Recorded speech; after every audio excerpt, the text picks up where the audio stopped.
Hello, I'm James Cridland, the radio futurologist, and this is Radioland, my weekly radio trends newsletter. And it's February the 22nd. I'm going to be talking about all kinds of things, including radio in Sweden and its a special Australian regulation news corner to come. But this podcast is sponsored by RSS.com.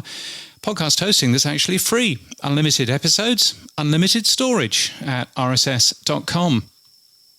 A familiar name has joined as a regular supporter of this newsletter, Marty from New York, aka Marty Edelstein. Now, I've written about Marty on my blog all the way back in 2007, arguing that every radio station needed a Marty.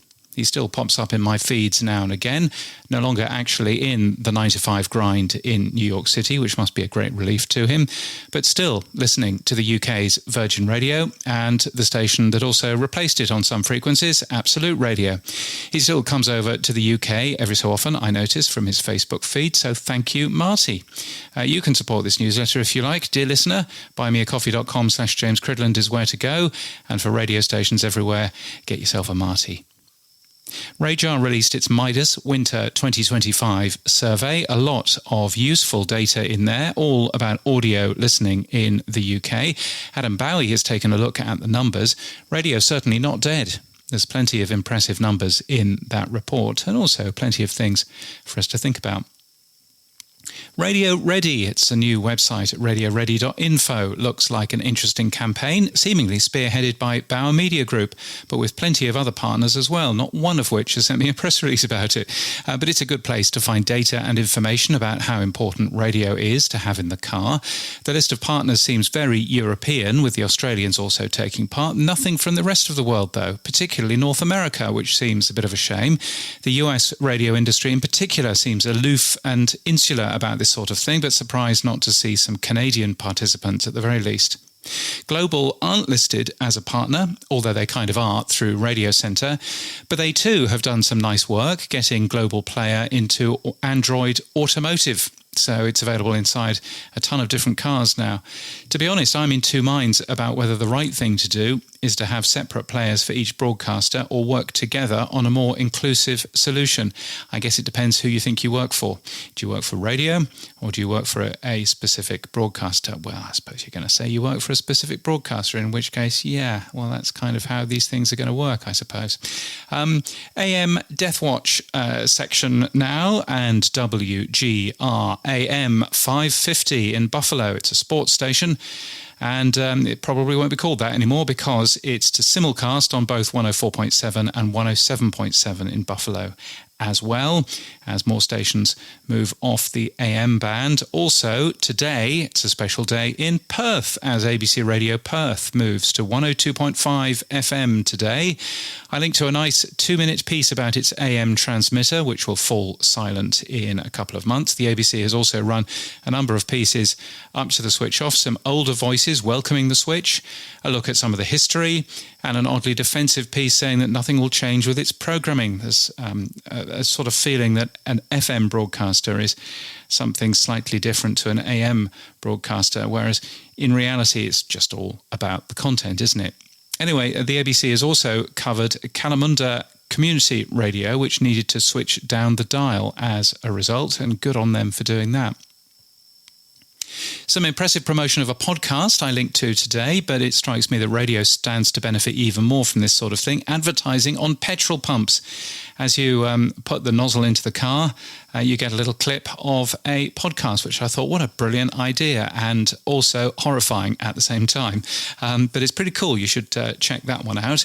And in Sweden, NRJ has lost its national FM licence. There are 3 national stations in Sweden. They used to be allocated based on the highest bidder, but licences are now a beauty parade from the Swedish Media Authority, who made a decision to award 2 licenses for music channels and 1 for, quotes, content that is not currently represented on commercial radio. And that one has gone to Aftonbladet, which is a tabloid newspaper. They've won the license instead, so NRJ will have to try to secure regional broadcasting licenses, which will be given out in a few months instead. Rix FM and Bauer's Mix Megapol got the other 2, by the way. And I read that Aftonbladet launched as a newspaper by criticising the Swedish king, so he banned it. It then restarted as a brand new publication called New Aftonbladet, which the king banned. Then it relaunched again, called Newer Aftonbladet. Then the 4th Aftonbladet. In total, it restarted 26 times before the king decided to give up and stop banning it. That's one way to get past the regulators. Speaking of which, welcome to Australian Regulation News Corner at the end of this podcast, because who knows who's going to find this interesting. Back to the ACMA, Australia's lacklustre media regulator. Last we heard, way back in November, ACMA said that they were minded to add licence conditions to ARN's KISS stations in Sydney and Melbourne after broadcasters Kyle and Jackie O repeatedly broadcast immature filth on the air. Now, on November the 12th, the proposed new conditions were published, and ARN had 21 days from notification to, quotes, make representations. And if that's 21 working days, let's be generous, then that means that December the 9th was the deadline for those representations. Now, the ACMA have confirmed to me that ARN have indeed made those representations. I foolishly agreed, or foolishly assumed, I should say, that those representations would be public, and I asked for a copy of them. And the ACMA's media department has clearly laughed under their breath and ignored that request. But anyway, what now? It's been more than 2 months since the ACMA have heard from ARN. Well, the ACMA have a legal duty to regulate the Broadcast Services Act 1992, which includes a requirement, quote, to encourage providers of broadcasting services to respect community standards in the provision of programme material, something that ACMA has failed to do. And every day there are 5 hours of Kyle and Jackie O broadcasting on those 2 stations in question, and also an hour on many other ARN stations. And yet the ACMA sits on its hands, paralysed by indecision. The authority gave me this statement: the ACMA is considering the licensee's representations, and we will announce the final additional licence conditions once a decision is made. Now, Mumbrella reports that the ACMA copped a grilling at Parliament earlier this month, hardly surprisingly. I mean, it surely can't take more than 2.5 months to reach a decision on something that you have already made a decision on. But in the meantime, CRA, which has a co-regulatory duty in this country, has published a new code of practice, which I mentioned a few weeks ago. It contains a special care provision for when children are likely to be in the car, but the meaning of special care isn't defined.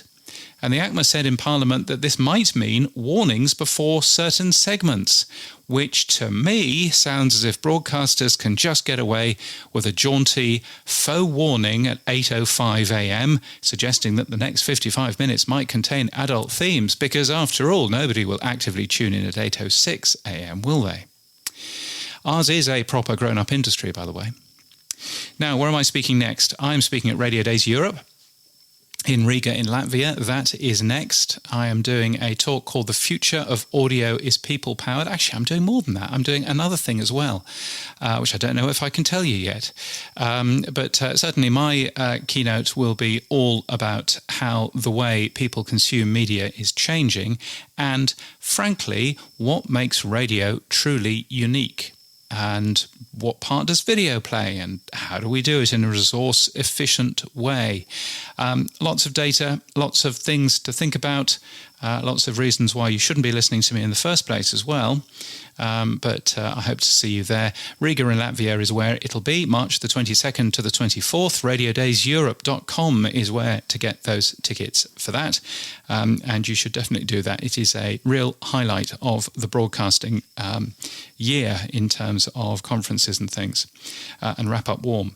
Also, I'm speaking at the podcast show in London, May the 20th to the 21st. I'm doing a few things there, including keynoting right at the beginning.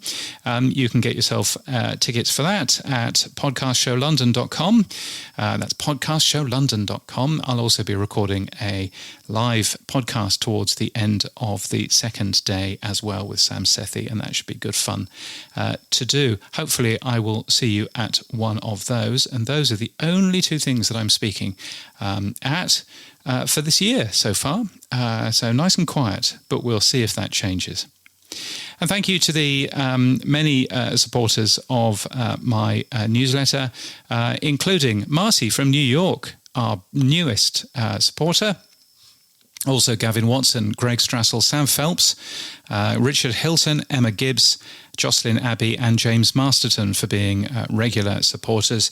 There are also many other excellent supporters in terms of a corporate way of thinking, like Clyde Broadcast, the radio people, Radio King, Meliora and Studio and Media Results Inc. All kinds of people.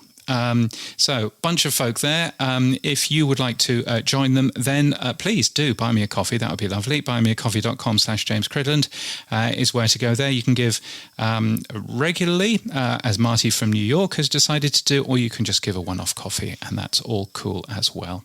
And I'm on the Fediverse and things, Mastodon and that sort of thing, as James at bne.social. That'd be lovely. And my website has more details about who I am and what I do and whether I can help you further. You'll find that at james.cridland.net. And until next time, keep listening.